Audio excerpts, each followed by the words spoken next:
ही निवडणूक होत असताना सांगली महापालिका क्षेत्रामधील जे वॉर्ड आहेत त्या वॉर्डांमध्ये आपापले उमेदवार उभे करण्यासाठी अनेक पक्षांमध्ये अनेक संघटनांमध्ये आता चढाओढ लागलेली आहे. अनेक इच्छुक उमेदवार जे प्रस्थापित पक्ष आहेत त्यांच्याकडे उमेदवाराची मागणी करतात. या सबंध वातावरणामध्ये तिसरी आघाडीची भूमिका ही महत्वाची ठरते आणि ही तिसरी आघाडी उभी करण्याचं काम सांगलीमध्ये सध्या महानगरपालिका निवडणुकीला घेऊन झालेलं आहे आणि नागरिक विकास आघाडीच्या माध्यमातून ही निवडणूक लढवण्याचा निर्णय घेण्यात आलेला आहे.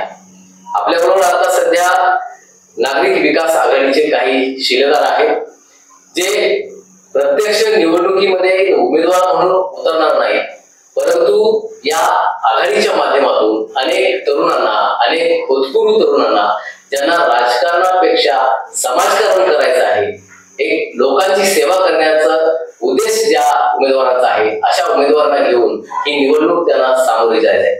असे शिलेदार आपल्याबरोबर आता सध्या आहेत. आपल्या डाव्या बाजूला आहेत प्रेमचंद पांडेजी, त्याच्यानंतर पलीकडे डॉक्टर जयपाल चौगुले आणि प्राध्यापक बाळासाहेब मासुले हे तीन शिलेदार नागरिक विकास आघाडीचे आता आपल्या स्टुडिओमध्ये आलेले आहेत. आपण त्यांच्याशी उहापोह करणार आहोत. सांगली महानगरपालिकेला घेऊन गेली 27 वर्ष झाली सांगली महानगरपालिकेची स्थापना होऊन या 27 वर्षांमध्ये सांगली महानगरपालिका क्षेत्रामध्ये कोणकोणत्या सोयी सुविधा निर्माण झाल्या, अजूनही कोणकोणत्या सोयी सुविधा निर्माण झाल्या पाहिजेत, कोणत्या समस्या लोकांना भेडसावत आहेत, या संबंध गोष्टींबाबत आज आपण या कार्यक्रमाच्या माध्यमातून यांच्याशी चर्चा करणार आहोत आणि या संदर्भात उहापोह करणार आहोत. सगळ्यांना नमस्कार. नमस्कार. महानगरपालिकेची निवडणूक येत्या 1-2 महिन्यांमध्ये होते. प्रभाग रचना झालेली आहे. 10 तारखेला या संदर्भात जे आरक्षणाचे होणार आहे आणि या संबंध गोष्टीमध्ये तुम्ही आता तिसरी आघाडी म्हणून उतरलेला आहात, प्रक्रियेत निवडणूक प्रक्रियेत उतरलेला. कशा तऱ्हेनं या संबंध गोष्टीचा तुम्ही हे करणार आहात, समाजासमोर कसं जाणार आहात? नागरी विकास आघाडी स्थापन करण्यामागचा उद्देशच आमचा, तुम्ही जे मगाशी म्हणाला, गेली 27 वर्ष झाली महानगरपालिका स्थापन करणाऱ्या वेळी त्यांचा जो उद्देश होता की सांगली, कुपवाड आणि मिरज तिन्ही शहरांचा विकास व्हावा, नागरिकांना मूलभूत सुविधा मिळाव्यात, हा उद्देश घेऊन त्यांनी केलेला होता. परंतु तो उद्देश सफल झालेला नाही. मूलभूत सुविधामध्ये आरोग्य सुविधा असू दे, स्वच्छता असू दे, पाणी पुरवठा असू दे, शिक्षण असू दे आणि पिण्याचं शुद्ध पाणी, या 5 मूलभूत सुविधा सुद्धा या महानगरपालिकेतून पुरवठा होत नाहीये. गेल्या अनेक वर्षापासून सत्ताधारी आणि विरोधक या दोघांनीही या महापालिकेमध्ये नुसता स्वतःच विकास करण्याचंच धोरण घेतलं असं नागरिकांच्या मधून चर्चा होऊ लागली. आम्ही ज्यावेळी लोकांच्या मध्ये जात होतो त्यावेळी ते म्हणायला लागले, अहो तुम्ही चळवळीतली माणसं, तुम्ही काही ना काही आमच्यासाठी करणार आहात का नाही? हा प्रश्न ज्यावेळी सातत्यानं गेल्या 2-3 वर्षामध्ये चर्चेस होऊ लागला त्यावेळी आम्ही विचार केला की आम्ही सांगली शहरामध्ये राहतोय, आम्हालाही त्याच अडचणी आहेत जे नागरिक बोलून दाखवत आहेत आणि त्या अडचणीच्या सोडवणुकीसाठी आपण आता तिसरा पर्याय उभा करायचा. अशा पद्धतीनं विद बर्वे मामा, ऍडव्होकेट अजितदादा सूर्यवंशी, प्रेमचंदजी पांडेजी, बाळासाहेब मासुले सर आणि मी स्वतः डॉक्टर जयपाल चौगुले आणि आमचे अनेक सहकारी या सगळ्यांनी निर्णय घेतला. गेल्या 2 वर्षामध्ये आमच्या 10-15 मिटिंगा झालेल्या आहेत आणि त्यानंतर नागरिकांच्याकडून जे प्रश्न आले त्या प्रश्नांची सोडवणूक करण्याच्या दृष्टिकोनातून या 2 वर्षामध्ये आम्ही आयुक्तांशी सुद्धा संपर्क साधला. याच्या अगोदरचे 2 आयुक्त निघून गेले, आता हे तिसरे गांधी आयुक्त आलेले आहेत. तर गांधी साहेबांच्या बरोबर करत असताना या अगोदरचा अनुभव जो वाईट होता की सत्ताधाऱ्यांनी आणि विरोधकांनी, आता तर ते सगळे एकच झाले. भाजप तर म्हणत होतं की आम्ही काँग्रेस मुक्त करणार, परंतु इथं असं झालेलं आहे काँग्रेसला घेऊन संयुक्त काँग्रेस विथ भाजप असं म्हणायची पाळी या महापालिकेमध्ये आलेली आहे. त्यामुळे सत्ताधारी आणि विरोधक हे दोघंही मिळून आता नाहीतरी आपला उद्देश विकासाचा न करता कसा खाऊगिरीचा करेल अशा पद्धतीचं केलेलं आहे. त्यामुळे जनता नाराज झालेली आहे, म्हणून आम्ही तिसरा पर्याय उभा केलेला आहे. पांडेजी, पैसा दडपशाही आणि गुंडगिरी याच्या विरोधात आमची लढाई असणार आहे, अशा तऱ्हेचे तुमचे भावना आहे. काय सांगाल या संदर्भात? या महापालिका क्षेत्रामध्ये कशा तऱ्हेने या तिन्ही गोष्टींच्या विरोधात तुम्ही समाजासमोर जाणार? महापालिका क्षेत्रामध्ये माझा गेली अनेक वर्षापासून असा अनुभव आहे की लोकांना पर्याय दिला की लोक वोट, एक मत आणि एक वोट दोन्ही लोक द्यायला कामात तयार आहे. 1945 साली संभाजी पवार विधानसभेला उभं केलं, कॉर्पोरेशन उभे राहिले, नगरपालिका 45 साली पहिल्यांदा संभाजी पवार नगरपालिका उभे राहिली, त्यावेळी 1000 मतात फटका निवडून आली. सगळ्या 1000 मतात फटका निवडून आली. त्यानंतर 86 ला विधानसभा लागली पोट निवडून, त्याही वेळी आमच्याकडे काय पैसे नव्हते. जनता पक्षाच्या माध्यमातून संभाजी पवार 3 वेळा नगरचे आमदार झाले. राजाराम बापूंच्या नेतृत्वाखाली ही तिसरी आम्ही आघाडी जनता पक्ष हा 77 सालापासून राजाराम बापूंचा हे ठेवून वोट देऊन आम्ही लढलो. आजही आमच्या डोक्यात तेच आहे, एक मत एक वोट. आम्ही लोकांना बाबा आम्हाला पैसे पण द्या आणि लोक आमचा चेहरा बघून की आम्हाला पैसे द्यायचे आहेत आणि मत द्यायचे आहेत. एक उदाहरण आपल्याला देतो. ज्यावेळी डॉक्टर साहेब मला बोलले की म्हणाले की आपण काय करणार आहोत की नाही, तर मी लोकांच्या समोर गेलो. लोक म्हणाले पर्याय काय, तुम्ही पर्याय देणार आहात की नाही. आम्ही गेले 2 वर्ष सातत्यानं जे मिटिंग घ्यायला लागलो. परवाच्या वेळी माझ्या मिटिंगला ते 150 लोक होते. आपण बसलो त्याच्या पूर्वी माझ्या मिटिंग 150 लोक होते. ते म्हणाले की आम्ही तुम्हाला पैसे द्यायला तयार आहे. परवाच्या वेळी माझ्याकडे आला, तो म्हणाला तुम्ही पर्याय द्या, मी 4 करोड खर्च करतो. मी नाव सांगत नाही कसं झालं, पण बर्वे मामाचा अनुभव आहे. बर्वे मामा म्हणाले की मी तर फिरायला लागले की लोक जेवढे केसला पैसे लागतात तेवढे पैसे द्यायला तयार आहे तुम्हाला. राज्याचे आता हायकोर्टचे नामवंत वकील आहेत वाळुंजेकर साहेब, 1 पैसा आपल्याकडून घेत नाही. ते 5-10 लाख फी घेतात ते, पण आमच्याकडे रुपये घेत नाही ते. म्हणजे लोक ते म्हणतात की जनशक्ती तुम्ही उभं करा, तुमच्या मनाने रेटा लावायला तयार आहे. आणि मासुळे साहेब, मला सांगा की धनशक्ती विरोधात जनशक्ती तुम्ही उभी करणार आहात. आता पांडेजींनी जसं सांगितलं की एक मत आणि एक दोन आहे. म्हणजे खर तर लोकांच्या मधूनच हा उद्रेक निर्माण झालेला आहे की आताची जी सत्ता आहे, आताचे जे नगरसेवक आहेत किंवा प्रशासन आहे, या प्रशासनाला कुठेतरी जागा करायचं असेल किंवा या नगरसेवकांचा जर कामगाडी करायचं असेल तर आपल्याशिवाय दुसरा पर्याय नाही, अशी एक वेगळी फळी तुम्ही निर्माण करता. कशा तऱ्हेने लोकांसमोर जाणार आहात आणि काय उद्देश तुमचा असणार आहे? सांगली हे शहर हे परिवर्तनाला पाहणार आहे. 27 वर्षापूर्वी महानगरपालिका झाली, त्याच्यापूर्वी अनेक परिवर्तनाची टप्पे आपण पाहिली आहे. पहिला प्रयोग सांगली शहरामध्ये झाला नागरिक संघटनेच्या माध्यमातून. त्यामध्ये अजितराव सुरेश होते, बर्वे मामा होते, कत्ती सर होते, त्यानंतर संभाजी पवार होते, शरद पाटील होते. या सगळ्या मंडळींनी एक वेगळं ध्येय डोळ्यासमोर, एक विजन सांगली शहराचं डोळ्यासमोर उचलून पहिलं परिवर्तन नागरिक संघटनेच्या माध्यमातून त्या ठिकाणी केलं. तर हे दोघे नगरसेवक अजितराव सुरेशजी आणि बर्वे मामा हे दोघे त्या ठिकाणी नगरसेवक त्यांनी कास आणि देवकुमार देसाई नगराध्यक्ष. त्याच्यानंतर 86 ला जे परिवर्तन झालं ते बघतो आपण. आदरणीय स्वर्गीय संभाजी पहिलवान संभाजीराव पवार हे आमदार म्हणून निवडून आले. काही नव्हतं, सर्वसामान्य कार्यकर्त्यांच्या जोरावर मोठी फाईट दिली आहे. त्यानंतर सरळ 2 वेळा ते निवडून आले. नंतर भाजपमध्ये गेल्यानंतर 4 वेळा आमदार झाले. आणि बघा या ठिकाणी परिवर्तन कसं होतंय. त्यावेळी 5 वर्षाचा कालखंड सोडला तर सगळ्यात विरोधी पक्षाच्या काव्यामध्ये सांगली शहराचं सगळ्या राजकारणामध्ये त्यानंतर निर्गेचं गेलं. निर्गेमध्ये शरद पाटील म्हणून आले. पण म्हणजे हे परिवर्तन मानणार आहे का? ही काम करणारी माणसं आहेत, त्यांच्या पाठीची आपण ताकद दिली आहे. नागरिकांचं त्या ठिकाणी स्वप्न आहे. नागरिकांनी काही अपेक्षा व्यक्त केल्या होत्या. त्यावेळी नगरपालिका होणार न होणार त्यामध्ये जवळ 5-10 वर्ष चर्चा झाली होती.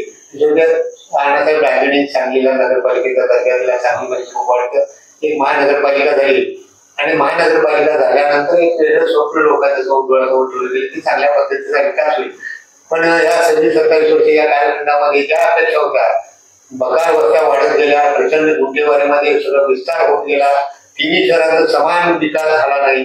आणि त्यामुळे प्रत्येक भागाच्या लोकांच्या काही अपेक्षा, बेसिकच्या मूलभूत ज्या नागरिक सुविधा आहेत त्या आम्हाला मिळाल्या. पिण्याचं पाणी, शिक्षणाची व्यवस्था, आरोग्याची व्यवस्था, लाईट, रस्ते, गटारी, ड्रेनेज या सगळ्या भागामध्ये जर खेळलो तर आपल्याला अगदी बघतो. अजून काही घराचे आता बघणारे लोक आहे त्यामुळे लोक पावसाळा सुद्धा म्हणजे काय अशा ज्या विस्तारित मुद्देवारीच्या ज्या समस्या आहेत त्या ठिकाणी आपण ह्या सगळ्या आणि यासाठी मग आपण म्हणलं की एक जिद्द घेऊन जर लोकांनी अपेक्षा व्यक्त केली असं काहीतरी करा. आम्ही तिघही काही या ठिकाणी उभा राहणार नाही अशी तुम्हाला सांगितलं.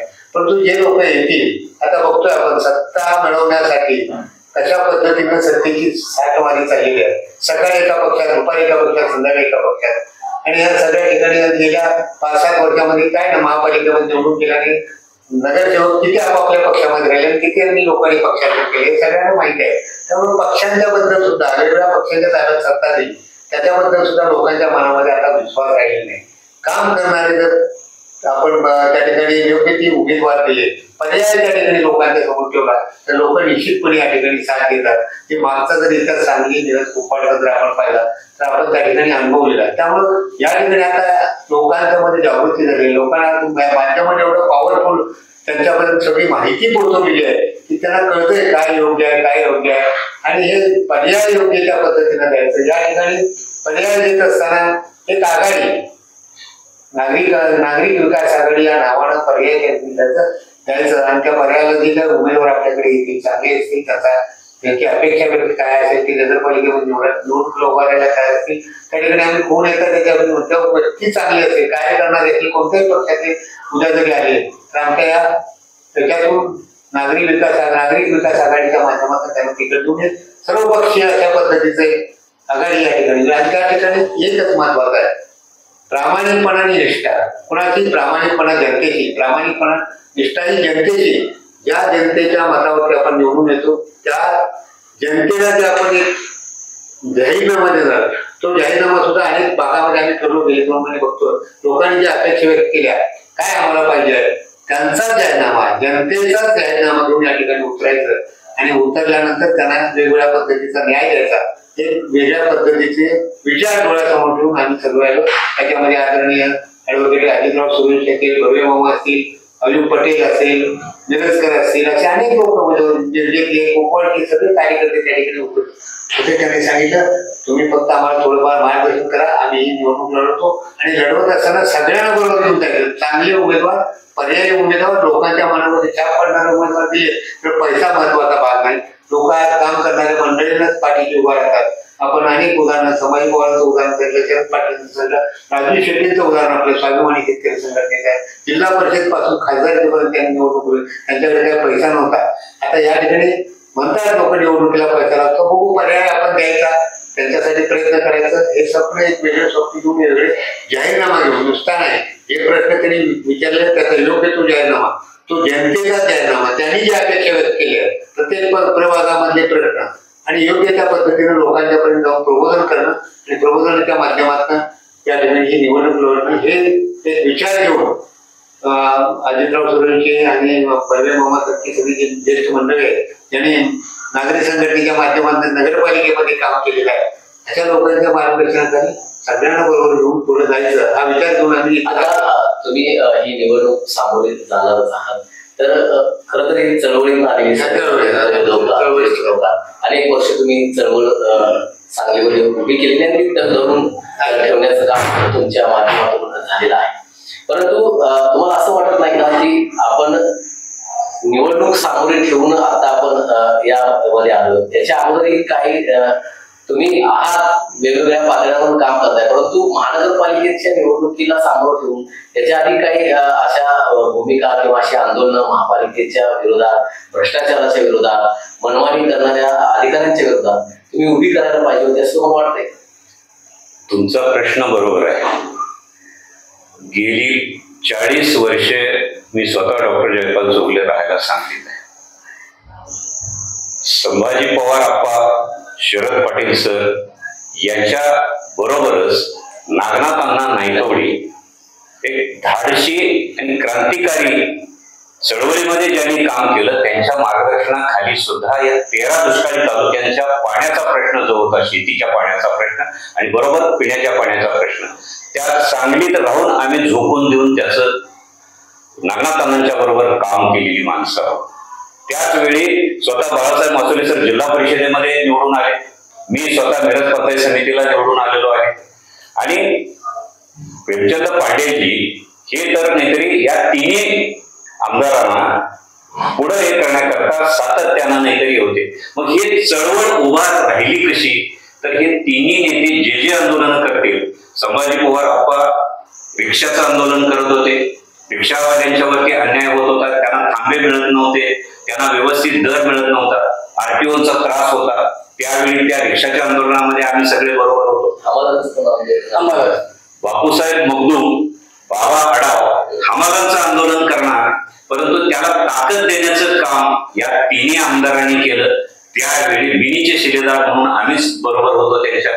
त्याचबरोबर एसटी वाचवा, एसटीचे प्रवासी वाढावे म्हणून बिराजभाई साळुंखे आंदोलन करत होते, कामगार नेते एसटीचे, त्यांच्याबरोबर सुद्धा आम्ही काम केलेलं आहे. याच पद्धतीनं सांगली, मिरज आणि कुपवाड या शहरामध्ये शिक्षणाच्या सुविधा मिळाव्यात, महापालिकेची शाळा टिकली पाहिजे, वाढली पाहिजे आणि त्या शाळेला अनुदान सुद्धा महापालिकेनं दिलं पाहिजे म्हणून सुद्धा आंदोलनं केलेली आहे. त्या आंदोलनामध्ये आम्ही पुढे होतो. त्याचबरोबर आरोग्याचे प्रश्न, महानगरपालिकेच्या दवाखान्यामध्ये चांगल्या पद्धतीची औषधं, योग्य क्वालिफाईड डॉक्टर असावा आणि स्टाफ असावा, यासाठी सुद्धा आंदोलनं करण्यामध्ये आम्ही त्यांच्या बरोबर होतो. तशाच पद्धतीनं गुंठेवारीचा जो भाग आहे, तळेगाव दाभाडे योजना जी निर्माण झाली, तशा पद्धतीनं सांगली परिसरामध्ये हिरवा पट्टा आणि पिवळा पट्टा हा जो प्रकार, तो संभाजी पवार आप्पा, शरद पाटील सर, व्यंकप्पा पत्की यांच्याच कारकिर्दीमध्ये इकडे लागू झाला. या सगळ्या लढ्यामध्ये बिनीचे शिलेदार म्हणून आम्ही प्रत्येक वेळी त्यांच्या बरोबरच होतो. आणि त्याच्याबरोबर आत्ताच्या ह्याच्यामध्ये तुम्हाला येतोय, गेल्या वर्षाचंच उदाहरण देतो, घरपट्टी वाढ करण्याचा निर्णय महापालिकेनं घेतला. जाता जाता मावळत्या आयुक्तांनी, जे महापौर आणि नगरसेवक होते त्यांनी ठराव केला असं आयुक्त म्हणायला लागले. ज्यावेळी मिटिंग बोलवली सगळ्यांनी, विरोधी पक्षाची सगळ्यांची आणि सत्ताधाऱ्यांची, आयुक्तांनीच, त्यावेळी स्वतः महापौर पण म्हणायला लागले आम्ही हा ठराव केलेला नव्हता, की प्रशासनानं घुसडवलेला आहे. आमचं म्हणणं काही असू दे, प्रशासन करू दे किंवा मागच्या बॉडीनं घुसडू दे, पण आमचं म्हणणं आहे आम्हाला या नागरिकांना ही घरपट्टी मान्य नाही. पहिल्याचीच महापालिकेची घरपट्टी ही प्रचंड वाढ आहे. आजूबाजूच्या महापालिकेमध्ये बघितल्यानंतर कोल्हापूर असू दे, पुणे असू दे, यापेक्षाही आपली सांगली, मिरज, कुपवाड महापालिकेची घरपट्टी वाढ आहे. त्याच्याबरोबर आम्ही आंदोलनं केली. 2-3 वेळा नाहीतरी चंद्रकांत दादांना सुद्धा भेटलो, आयुक्तांशी चर्चा केली, आयुक्तांच्या दारात सुद्धा बसलो आम्ही. आणि त्यावेळी त्यांनी दादांच्याकडे बोर्ड दाखवले आणि दादांनी करतो म्हणून सांगितले म्हणले. आम्ही दादांना ज्यावेळी भेटलो त्यावेळी त्यांनी स्वतः मी लिहून देऊ का म्हणायला लागले. तसं त्यांनी कागदावर लिहून पण दिलं. काय दिलं, फक्त आयुक्त म्हणायला लागले की तो ठराव व्हायला लागतो, ते आम्हाला माहिती नाही आहे, नगर विकास खात्याकडून ते यायला पाहिजे, असली भूमिका. आम्ही त्याला पूर्णपणे विरोध केला. आम्ही घरपट्टी भरणार नाही म्हणून सांगितलं. जर तुम्ही जुन्या दरानं भरून घेणार असाल तर मात्र आम्ही तुम्हाला सहकार्य करू, आम्ही जनतेमध्ये जाऊन सांगू. आणि तशा पद्धतीचा निर्णय झाला आणि त्या पद्धतीनं जुना दर लागू करण्याचा निर्णय आयुक्तांनी घेतला. त्या पद्धतीने आम्ही जनतेमध्ये जाऊन जुन्या दरानं घरपट्टी भरण्याचं काम सुद्धा केलं. त्यामुळं बऱ्यापैकी घरपट्टी वसूल झाली. परंतु त्यांनी काय केलं, त्याच्यामध्ये मेक मारली की खाली एक टीप लिहिली बघा त्या घरपट्टीच्या याच्यामध्ये, म्हणजे पूर्ण अशाच पद्धतीनं होईल असं त्यांनी न घालता तात्पुरतं या वर्षापुरतं असं म्हणून त्यांनी जी घातली ते आम्हाला मान्य नव्हतं. आणि म्हणून आम्ही त्याच्या विरोधात सुद्धा अजूनही लढत आहोत. आता तुम्ही जे माजी महापौरांचा जो विषय काढला, तुमच्यातलेच एक शिलेदार त्यांचे पुतणे आहेत आणि त्यांनी सुद्धा काल प्रेसमध्ये सुद्धा हा मुद्दा पत्रकारांनी उपस्थित केलेला होता. तेव्हा त्यांनी सांगितलं की पुतण्या असू दे किंवा मुलगा असू दे, राजकारणात कुठलीही नाती आड येणार नाही, अशा तऱ्हेची भूमिका त्यांनी घेतली. त्या संदर्भात काय सांगा तुम्ही की अजित दादा जे म्हणाले ते 100% योग्यच बोलले. आजपर्यंत अजितदादांची सुरुवातीपासूनची जी भूमिका आहे, मग डावी पुरोगामी चळवळ, मग त्यात जनता दल, शेतकरी कामगार पक्ष, समाजवादी पार्टी, शेतकरी संघटना, कम्युनिस्ट पार्टी, या सगळ्या ज्या डाव्या विचारसरणीच्या ज्या ज्या आहेत त्याच्याशी चिकटूनच अजितदादांनी निर्णय घेतलेला आहे, त्यापर्यंत राहिलेल्या आहेत. मग धर्मनिरपेक्ष आघाडी जरी झाली तर धर्मनिरपेक्ष आघाडीमध्ये जे जे येतील त्यांना घेऊन त्यांनी त्याची भूमिका मांडली. काल सुद्धा त्यांनी प्रश्न विचारल्यानंतर म्हणले वैयक्तिक घरगुती नातं घरात जर तिथं आमच्या नागरिक विकास आघाडीचा उमेदवार राहत असेल तर त्याच्या पाठीमागं मी खंबीरपणानं राहणार, हे त्यांनी पत्रकार परिषदेत राहिलं. आमच्या आघाडीचेही धोरण तशाच पद्धतीनं राहणार आहे. आता आपण संबंध सांगली मिरज कुपवाड शहर महानगरपालिका पूर्ण क्षेत्राचा आपण इथं चर्चा करतोय. मला सांगा की आता खरं तर महानगरपालिका क्षेत्र वाढायला आलेलं आहे, विस्तारित भाग वाढलेला आहे. जर विस्तारित भाग एकीकडे वाढतोय आणि एकीकडे महानगरपालिका त्यांना ज्या सोयी सुविधा द्यायला पाहिजे त्या सोयी सुविधा देण्यामध्ये महापालिका प्रशासन अपुरं पडत आहे, दिल्या जात नाही. पाणी असेल, गटार असेल, ड्रेनेज असतील, पिण्याचं पाणी असेल, या संबंध गोष्टींबाबत लोकांना झगडावं लागतंय, आंदोलन करावं लागतात. वेळोवेळी अगदी कुपवाड परिसर असेल, अगदी गाव भागात सुद्धा गेल्यामुळे पाण्याची भीषण टंचाई निर्माण झाली. सांगली सारख्या महत्वाचं मूळ सांगली जी जाणली जाते ती गाव भाग आहे 6 गल्ल्यांची, तिथं सुद्धा पाण्याचा जर भीषणता निर्माण होत असेल तर महानगरपालिका प्रशासन नक्की काय करते, काय वाटतं तुम्हाला? त्या ठिकाणी प्रशासनाचा कारभार जर बघितला तर नागरिकांना सुविधा पुरवणे हे पहिलं महत्वाचं काम त्यांनी केलं पाहिजे. परंतु एकंदरीत या सत्तेच्या साठमारीमध्ये गेल्या 8-10 वर्षामध्ये जे आपण लोकप्रतिनिधी निवडून दिले त्यांचं नियंत्रण राहिलं आहे. वेगवेगळ्या आघाड्या तयार झाल्या, वेगवेगळ्या पद्धतीनं सत्ता कशी आपल्याला मिळेल या पद्धतीने त्या ठिकाणी विचार झाला आणि मूळ नागरिक प्रश्न सोडवण्यासाठी विजयमुक्ताई मंडळांनी प्रयत्न केला. पण त्याच्यामध्ये आहे तशा पद्धतीचा पुढा आहे, माझं तसं पुढं अशा पद्धतीचा या ठिकाणी कारभार झालेला आहे.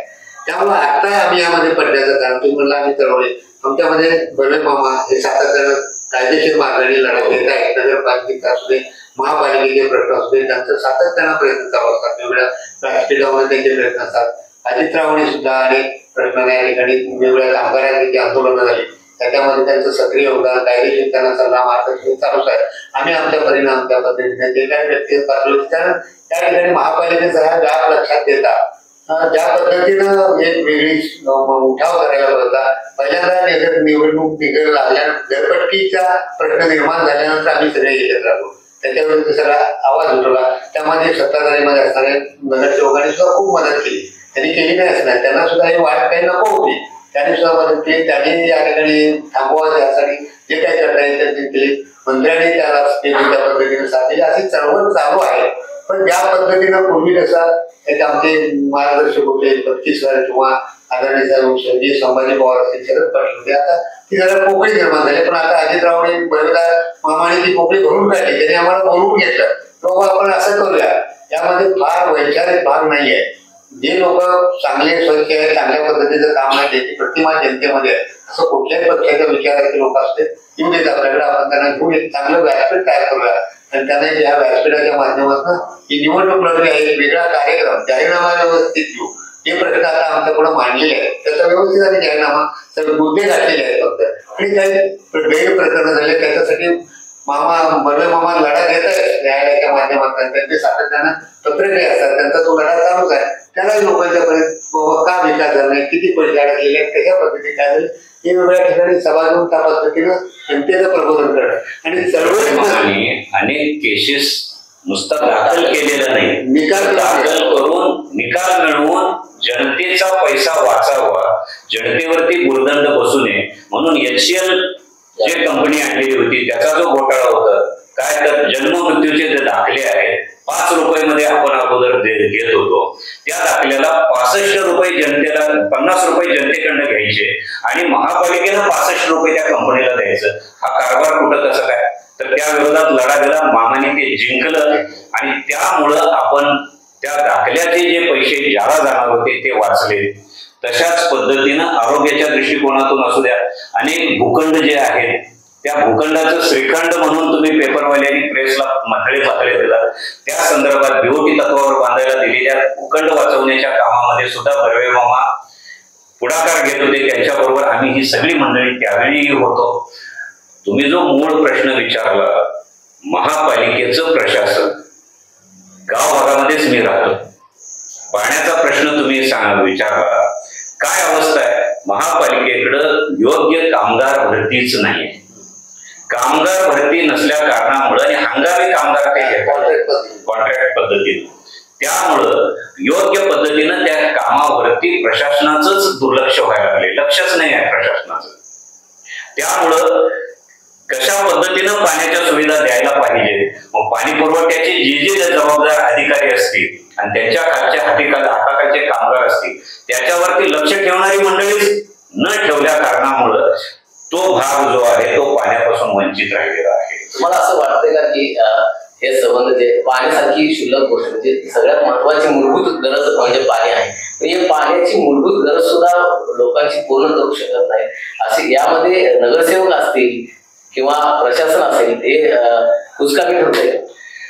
नगरसेवक होते त्यावेळची परिस्थिती वेगळी होती. आता या 2-3 वर्षामध्ये प्रशासन आल्यानंतर प्रशासनाचं प्रचंड अक्षम्य दुर्लक्ष झालेलं आहे आणि त्यामुळं निदान नगरसेवक होते त्यावेळी नगरसेवकांच्याकडे तक्रार दिल्यानंतर नगरसेवक जनतेला घेऊन नागरिकांना घेऊन ज्यावेळी आंदोलन करत होते त्यावेळी पाणी मिळत होतं, आरोग्याच्या सुविधा मिळत होत्या. पण तो आता अवस्था अशी झालेली आहे, जनता न घर का न घाटका झाले, प्रशासन मनमानी कारभार करतंय आणि माजी नगरसेवक म्हणून म्हणणारे त्यांना सुद्धा ते किंमत देईनात अशा पद्धतीची परिस्थिती प्रशासनाची झालेली आहे. तर आमचं म्हणणं पहिल्यांदा असं आहे, महापालिकेमध्ये योग्य पद्धतीनं कामगार भरती व्हायला पाहिजे. हंगामी म्हणून जे घेतले ते नको आहे, कायमस्वरूपी जे आहे ती व्हायला पाहिजे. अधिकाऱ्यांनी त्या कामगारांच्याकडनं योग्य पद्धतीनं काम लावून घ्यायला पाहिजे. स्वच्छतेच्या बाबतीमध्ये सुद्धा तीच अवस्था आहे. घंटागाडी नाहीतरी फिरते, अगोदर दररोज फिरत होती, आता आठवड्यातनं 2 वेळा, कधी 3 वेळा, कधी फिरते, कधी नाही, कधी लवकरच येऊन जाते. याच्यावर देखरेख करणारी मंडळी कोण? प्रशासनातले अधिकारी. त्यांनी नाहीतरी ते लक्ष ठेवलं पाहिजे ना, तिकडेही दुर्लक्ष होऊ लागलेलं आहे. म्हणून आमचं म्हणणं असं आहे, सत्ताधाऱ्यांनी त्यावेळी जे केलं त्याहीपेक्षा या 3 वर्षामध्ये अधिक प्रशासनानं काळजी घेईल असं आम्हाला वाटत होतं, परंतु तिकडे पूर्ण दुर्लक्ष झालेलं आहे. नागरिकांना सुविधा तर मिळालेल्याच नाही, उलट नागरिकांना भुर्दंड कसा बसेल, नुसता घरपट्टी कशी वसूल होईल, पाणीपट्टी कशी वसूल होईल. अहो, ज्या त्या वेळेला पाणीपट्टीमध्ये जर सूट दिली असती त्या वर्षी लोक आनंदानं भरले असते. आता तुम्ही 5-10 वर्षाच्या पाणीपट्ट्या दंडासहित नाहीतरी हे केला, ज्याची 10,000 नाहीतरी दंडासहित दिलेली आहे त्याला तुम्ही 2,500-3,000 आत्ता भरा म्हणायला लागलाय. ज्या त्यावेळी भरलं असतं तर महापालिकेला सुद्धा फायदा झाला असता का नाही, जनतेला नागरी सुविधा मिळाल्या असत्या का नाही, पाणी मिळालं असतं का नाही, घरपट्टी ज्या त्यावेळी वसूल केली असती तर ही वेळ आली नसती. प्रामाणिकपणाने भरणारे जे नागरिक आहेत त्यांना सुद्धा नाहीतरी या गोष्टीचा त्रास होतोय ना. ते म्हणतात आम्ही पाणीपट्टी भरतो, घरपट्टी भरतो, लाईट भरतो, परंतु त्याचं नाहीतरी सुविधा आम्हाला नाहीतरी मिळायला पाहिजे, ते मिळत नाही. जे भरत नाही त्यांच्यासारखीच आम्हाला जर ट्रीटमेंट असेल तर या महापालिकेचा उपयोग काय? सांगली मिरज महापालिका क्षेत्रामध्ये पाण्याची विषयता आता तुमच्या गावाभागात सुद्धा पाणी येत नाही, पाणी कमी येत आहे हा प्रश्न तर आहेच, परंतु येणारं पाणी सुद्धा पिण्यालायक नाहीये. कारण अशुद्ध पूर्ण सगळा शरीराला कृष्णा नदी राहिलीच नाही. कृष्णा नदी म्हणजे शरीराला झालं, कारण खूप मोठ्या प्रमाणात या शरीराच्या माध्यमातून एक गटार सांगली सगळी या नदीला मिळत आहे आणि अशुद्ध पूर्ण अशुद्ध म्हणजे डेड वॉटर पिण्याची लोकांच्या वेळ आलेली आहे. या संदर्भात काय सांगाल? खूप वर्षांपासून अगदी संभाजी पवार असल्यापासून अनेक निवडणुका या शहरीकरणाच्या मुद्द्यावर लढवल्या गेलेल्या आहेत, तरी सुद्धा अजून मुद्दा बाकीच आहे. तो आज सगळ्यात मुद्दा संभाजी पवार हे जे निवडून आले शहरीकरणाच्या प्रश्नावर निवडून आले, पण आजपर्यंत तो काही प्रश्न सुटलेला नाही. काय तुमची गुंठेवारी आणि हे जे प्रयत्न वाढत गेले, आज सगळ्यात गुंठेवारी वाढत गेली. गुंठेवारी रेग्युलर जर केली असती किंवा अजूनही केलेली नाही, याही पुढे केले तर ते प्रश्न सुटत जाते. तुमचा प्रश्न जो आहे शहरीनाल्याचा, संभाजी पवार आप्पा तो मुद्दा उचलून धरला. जनतेलाही शुद्ध पिण्याचं पाणी मिळावं ही भावना ठेवून लोकांनीही मतदान केलं. संभाजी पवार आप्पांनी सुद्धा त्यासाठी प्रयत्न भरपूर केलेले आहेत, लढे दिलेले आहेत, आंदोलनं केलेली आहेत. अगदी मुंबईला सुद्धा आंदोलन मंत्रालयापर्यंत नाहीतरी केलेलं होतं, त्यावेळी आम्ही सगळे त्यांच्या बरोबर होतो. शासनाकडून जो निधी यायला पाहिजे, महापालिकेला तेवढा निधी नव्हता. म्हणून शासनाकडून निधी यायला पाहिजे त्या पद्धतीनं निधी नाहीतरी कमी प्रमाणात यायला लागला. त्या पद्धतीनं त्या योजना झालेल्या नाही. मध्यंतरी थोडा निधी आल्यानंतर काय केलं त्यांनी, पंपिंग स्टेशन करून धुळगावला नाहीतरी ते पाणी येण्याचा प्रयत्न नाहीतरी केला आणि तिथल्या शेतीला द्यावं अशा पद्धतीची योजना आणली. परंतु ज्या पद्धतीनं ते शेरी नाल्याचं पाणी एकत्रित करून त्यात चांगलं पाणी मिसळून मग शेतीला द्यायला पाहिजे तसं न करता काही वेळा आहे असंच घाण पाणी रसायनयुक्त कारखान्याची मळी असलेली तशाच पद्धतीने दिल्यावर शेतकऱ्यांच्या शेती सुद्धा तिथं बाहेर होऊ लागल्या. तिथल्या विहिरीचं पाणी खराब झालं, लोकांना पिण्याच्या पाण्याचे वांदे होऊ लागले. म्हणून त्या लोकांनी सुद्धा तक्रार केली. याच्यावरती सुद्धा शासन आणि प्रशासन म्हणणाऱ्या लोकांनी पूर्णपणे दुर्लक्ष केलं. त्यामुळे ती योजना सुद्धा ज्या पद्धतीनं चालू व्हायला पाहिजे होती ते न झाल्या कारणामुळे शेरी नाल्याचा प्रश्न अजून राहिला. त्यामुळे ते पाणी पावसाळ्यात परत नदीत मिसळतंय आणि लोकांच्या आरोग्याशी खेळ खेळायचं काम या शासन आणि प्रशासनाने दोघांनी मिळून केलेलं आहे असं मला म्हणायचं आहे. याच्यासाठी त्यांनी वारणा उद्भव योजना अशा पद्धतीने काही लोकांनी चांदोलीतून डायरेक्ट पाईपलाईन आम्ही असं म्हणतायत. आमचं स्पष्ट म्हणणं आहे नागरिक विकास आघाडीचं, कृष्णा नदी गाळानं भरलेली आहे. पाणी थोडं जरी सोडलं तर लगेच पाणी वरती घडतंय आणि शहरामध्ये यायला लागलंय आणि लगेच महापूर येतोय. असं गाळानं भरलेलं ते नदी पहिल्यांदा स्वच्छ केली पाहिजे. नदी स्वच्छ केली तर ऑटोमॅटिकली तिथं पाण्याचा प्रवाह सुद्धा जादा राहील आणि स्वच्छ पाणी नाहीतरी देण्याच्या दृष्टिकोनातून थोडं गाळ पडेल की 10-15 मीटर नाहीतरी गाळ पडलेला आहे. त्यातला जर तो गाळ काढला तर पाणी बऱ्यापैकी साचून राहील. सांगलीच्या बंधाऱ्यापासून पूर्ण ब्रह्मणाच्या डोहापर्यंत म्हणजे डिग्रस बंधारा भरून पुढं तिथपर्यंत पाणी राहू शकतं. मौजे डिग्रस आणि डिग्रसच्या मध्ये जो बंधारा आहे तिथं त्या बंधाऱ्यापर्यंत हे सांगलीचं पाणी जाईल आणि त्या डिग्रसच्या बंधाऱ्यापासून ब्रह्मणाच्या डोहापर्यंत एवढं पाणी उन्हाळ्यात सुद्धा जर 10-15 मीटरनं गाळ काढला तर पाणी एवढं राहील की उन्हाळ्यात सुद्धा सांगली मिरज कुपवाड महापालिकेला पाणी कमी पडणार नाही. दुसरी गोष्ट, जे महापालिकेचं शुद्धीकरण केंद्र आहे ते शुद्धीकरण केंद्र सुद्धा योग्य क्षमतेनं चालवलं जात नाही. चेंबर सगळे गाळानं भरलेले आहे. गाळ प्रक्रिया बघितलं तुम्ही, आम्ही स्वतः बघितलेलं आहे कित्येक वेळेला. काही वेळेला तिथं नाहीतरी गाळाचे एवढे थर साचून शेवाळ निर्माण झालेला आहे. तरी सुद्धा इकडे प्रशासनानं जे लक्ष द्यायला पाहिजे ते दिलेलं नाही. म्हणून अशुद्ध पाणी जनतेला प्यायला लागायला लागलंय. याच्यासाठी शासन आणि प्रशासन दोघांनी जबाबदार आहोत असं आम्ही म्हणतो. हा पिण्याच्या पाण्याचा प्रश्न आला. याला संलग्न एक प्रश्न आहे की सांगलीमध्ये थोडा जरी पाऊस पडला तरी महापूर येतोय, नदी फुटते, नदी पात्राबाहेर पडते. परवाच पूर सदृश्य परिस्थिती निर्माण झालेली होती. पण याला कुठंतरी नैसर्गिक नाल्यांमध्ये केली गेलेली बांधकाम कारणीभूत आहेत का आणि ही बांधकाम करण्याला कारणीभूत नक्की कोण आहे? नैसर्गिक नाले 15-16 होते आपण बघतोय. नैसर्गिक नाले होते, ते नाल्यावरती अतिक्रमण करून लोकांनी जागा ताब्यात दिल्या, तिथे वेगवेगळ्या पद्धतीची डेव्हलपमेंट झाली. आता 1.5 नाला काहीतरी शिल्लक आहे एखाद्या सर्वेवरला दिसतोय आणि या बघायला असं सगळ्या वस्त्या वाढत गेल्या, सगळ्या बाजूनं पाणी प्रवाहाला वावच राहिले नाही. त्यामुळं त्याचं नियोजन पहिल्यांदा केलं पाहिजे. नैसर्गिक नाले जे आहेत ते सगळे नाले उघडले गेले पाहिजे, त्याची अतिक्रमण काढली पाहिजे आणि पाण्याला प्रवाह करून दिला पाहिजे. आणि सगळ्यात महत्वाचा मुद्दा असा आहे की शेरी नाल्याचा जो प्रश्न आहे तो वेगळ्या पद्धतीने पूर्णपणे सोडवला पाहिजे. एका बाजूला जिथून आपण पाणी उपसतो, सांगली शहरासाठी वेगळं आहे, तुम्हाला मेडीचं वेगळं आहे, त्याचं अभिमानवरती आणि तर या ठिकाणी आता हरिपूरचा पूल झालाय. पलीकडे जर आपण योग्य पद्धतीने नियोजन केलं, जसं इकडे पाणी आणलं तसं हरिपूरच्या बाजूला जर वाटेतनं पाणी आणलं तर ते सुद्धा एक वेगळ्या पद्धतीचं पाण्याची व्यवस्था या ठिकाणी होऊ शकेल. त्याचं योग्य ते अभियंत्यांच्या माध्यमातून जे काही अभ्यास करता येईल तो अभ्यास करून शुद्ध पाणी देण्याच्या दृष्टिकोनातून विचार झाला पाहिजे. आणि एकदा सांगलीचा हा जो गंभीर प्रश्न आहे पाण्याचा तो सोडवला पाहिजे. त्याचं नियोजन व्यवस्थित न झाल्यामुळं तो प्रश्न फक्त प्रत्येक वेळा 4 दशक करण्याचा प्रयत्न केला जातो, त्याचा काही सुटले नाही. आज देखील अनेक भागात लोकांचा पाण्याचा प्रश्न, वेळेत पाणी येत नाही, पाणी येते ते अल्प येत आहे, पुरेसे पाणी येत नाही, हे सगळीकडेच आपल्याला पाहायला मिळतं. प्रश्न काय आहे की याला कारणीभूत कोण? याला कारणीभूत प्रशासन म्हणण्यापेक्षा सत्ताधारी आणि त्याच्या सोबत असणारे त्याचे पदाधिकारी हे त्याला कारणीभूत आहे. कारणामध्ये महापुराचा तुम्ही जो विषय मांडला, सध्या महापुराच्या साठी प्रचंड निधी जवळजवळ 2000 कोटी रुपये महापालिकेला मिळणार आहेत असं पेपरमध्ये आम्ही वाचलं. कलेक्टर साहेबांनी मिटिंगा घेतल्या, पालकमंत्र्यांनी त्याच्यावरती सुद्धा तोडगा काढायचं ठरवलं. त्या याच्यामध्ये जे 15-16 नाले आहेत ते पहिल्यांदा मोकळं केल्याशिवाय, नैसर्गिक पावसाचं पडणारं शहरामधलं पाणी वाहून नदीला गेल्याशिवाय महापूर जो आहे, उदाहरणार्थ शामराव नगरचं आता जे तळस असल्यासारखं झालेलं आहे, प्रचंड भागामध्ये तिथं गुंठेवारीनं जे नैसर्गिक प्लॉट्स विकले गेले, त्यावेळी या अधिकाऱ्यांनी लक्ष देण्याचं काम होतं, नगरसेवकांनी लक्ष द्यायचं काम होतं. शासन प्रशासन हा शब्द वापरतोय म्हणजे अधिकारी आणि पदाधिकारी, नगरसेवकांचं काम होतं ना. अधिकाऱ्यांनी परवानगी बांधकामाला दिलीच कशी? हे सगळे दोषी आहेत.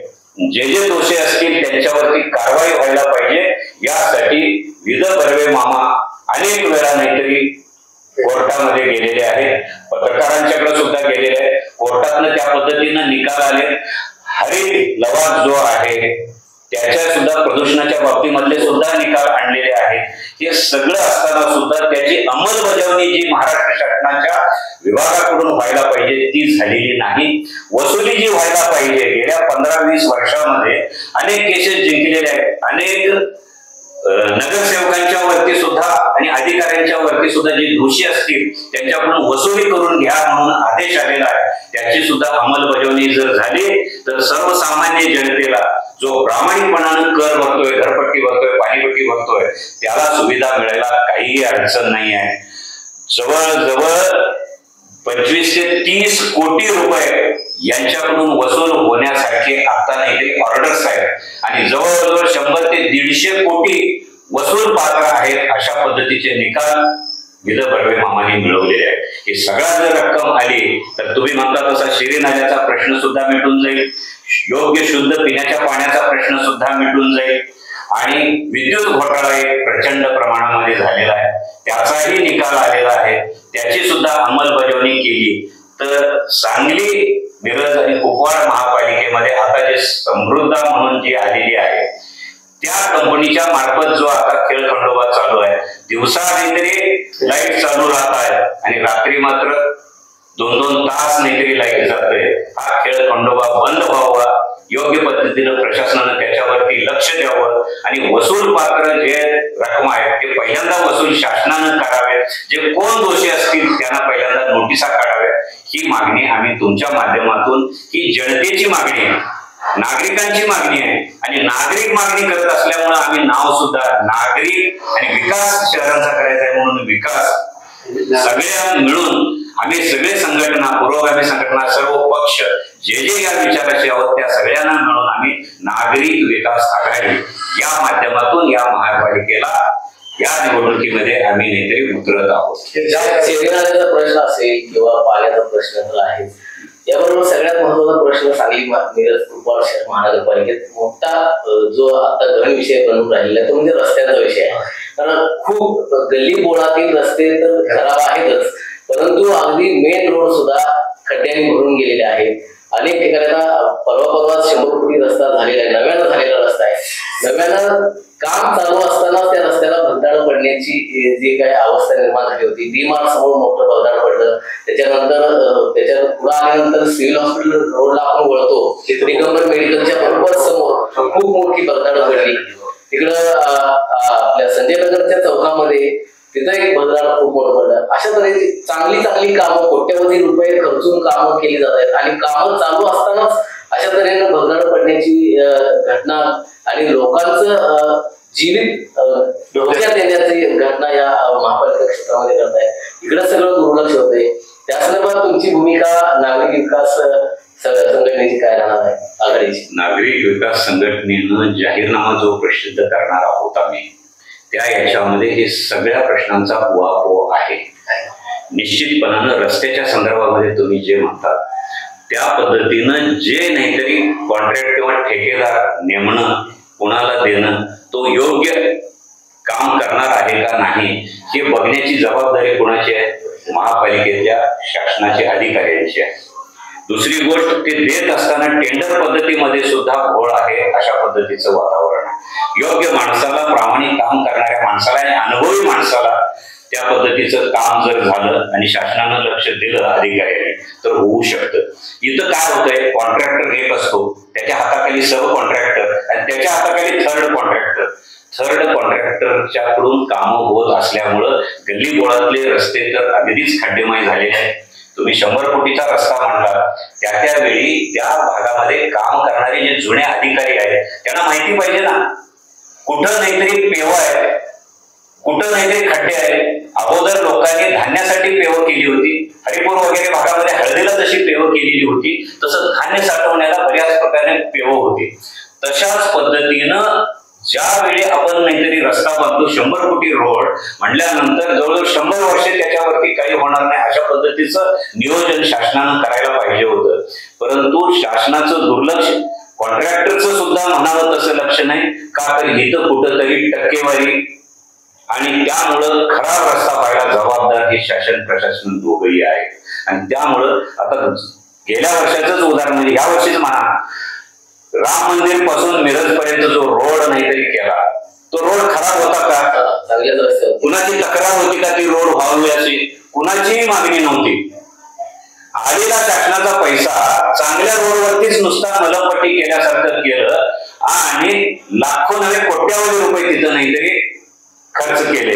ते खर्च केले का हडप केले हे आता जनताच नाहीतरी बोलायला लागलेली आहे. नको तिथं पैसा खर्च व्हायला लागलाय आणि गरज आहे तिथं खड्डे मात्र रस्त्यावर पडलेले आहेत, तिकडं प्रशासनानं लक्ष द्यावं ही आमची मागणी आहे.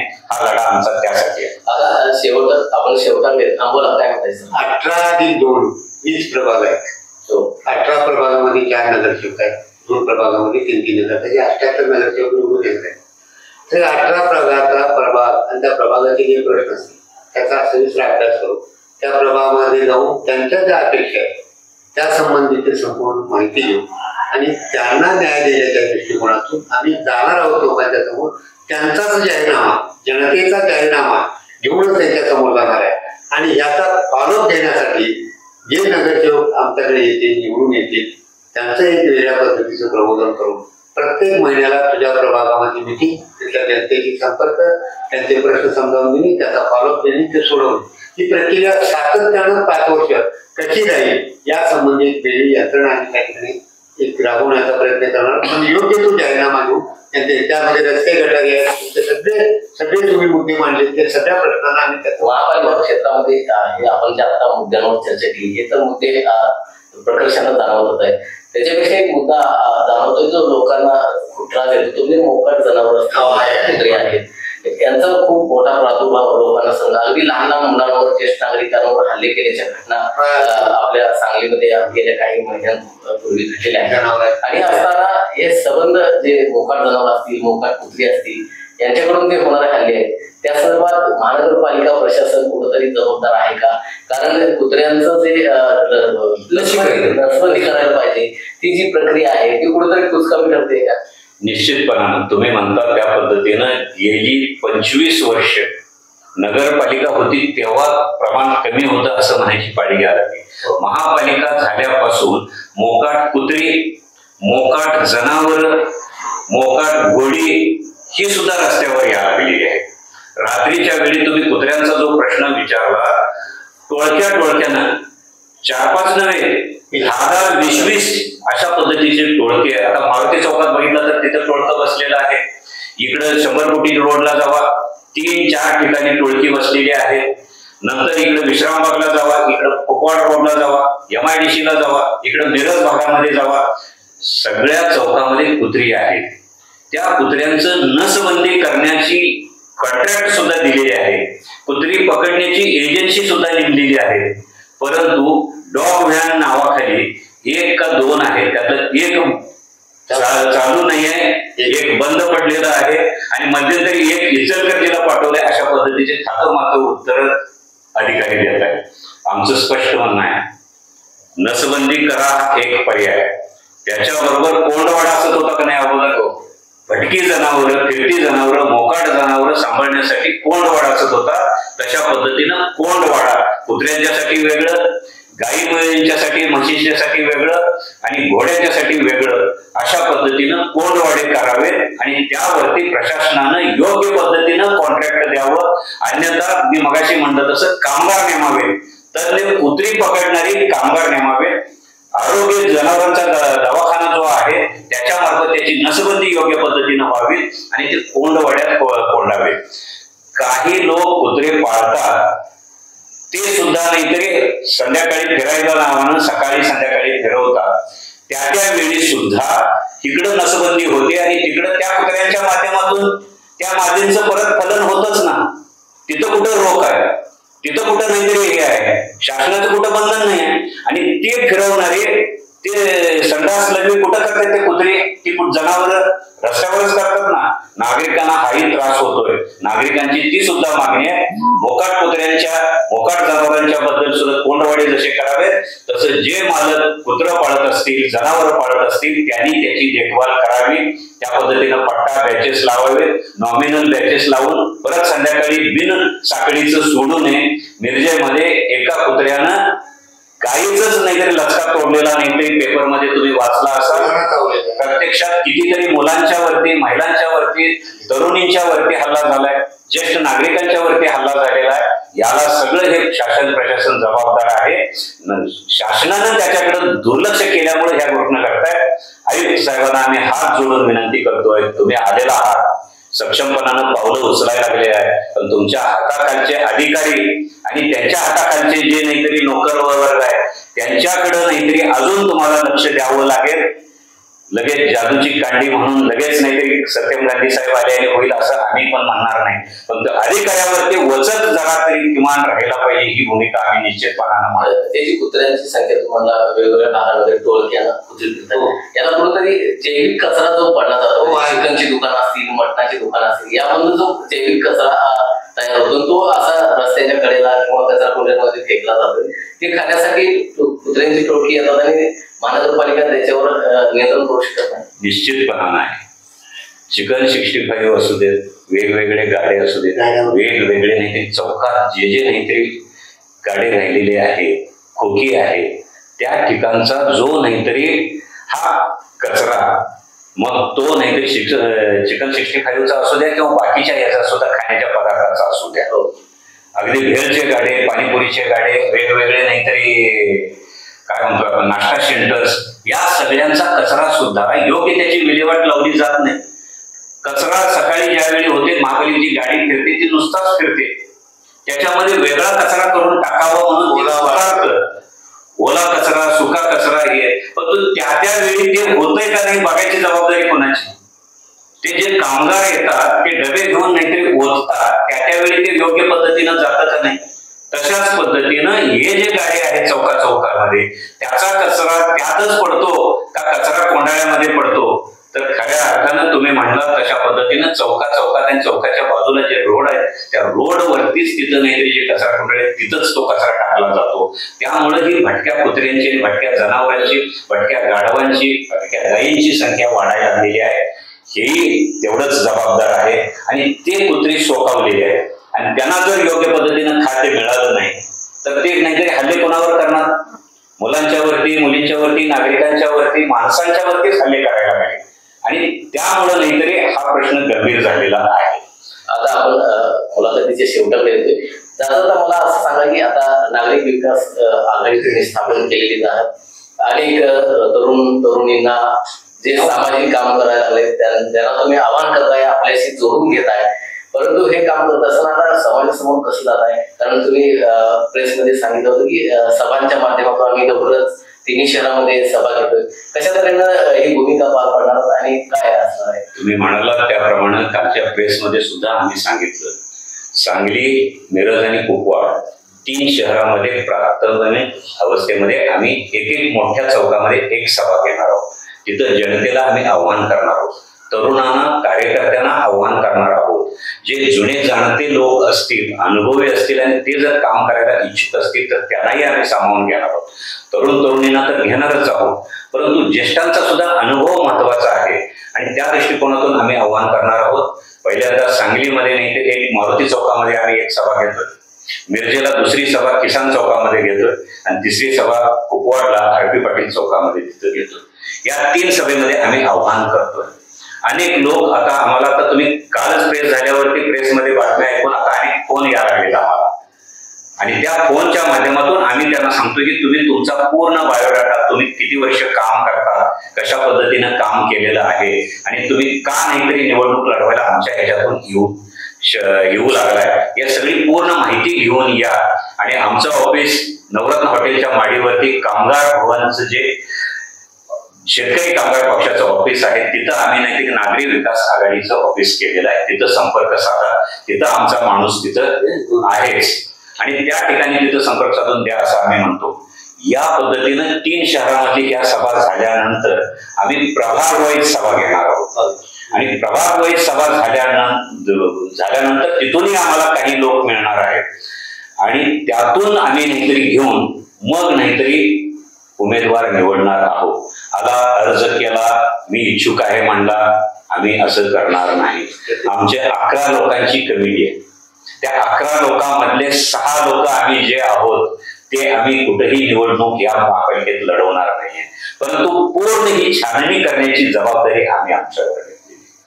त्या भागामध्ये सभेला सुद्धा जाण्याचं नियोजन आम्ही आतापासूनच केलेलं आहे आणि हे करत असताना वरचे चळवळीतले जे ज्येष्ठ नेते आहेत, ज्यांनी आंदोलनं केलेली आहेत, अशाही लोकांना आम्ही इथं यासाठी बोलवणार आहोत. त्यांच्याशी संपर्क आमचा चालू आहे. त्या पद्धतीनं करून आम्ही जनतेला आव्हान करून, लोकांना आव्हान करून त्यातून उमेदवार आम्ही घेणार आहोत.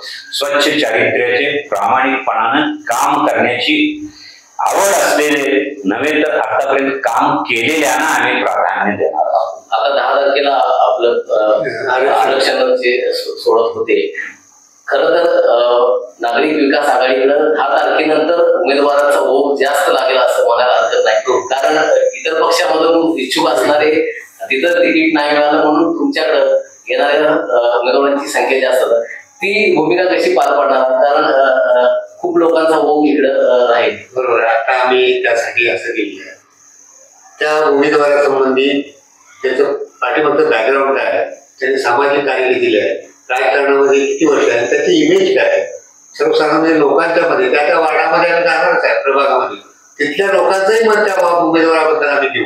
हे 4 उमेदवार तुमच्या वार्डात आम्हाला आले, त्यातून तुम्हाला कुठले योग्य वाटते, 10, 15, 20 चांगली जी मंडळी आहेत त्यांना भेटून त्यांना विचारू, त्यांची मतं घेऊन त्यातली उमेदवारी निश्चित करू आणि त्या पद्धतीनं योग्य ते उमेदवार निवडूनच देताना आमच्याकडे तेवढंच भांडवल आहे.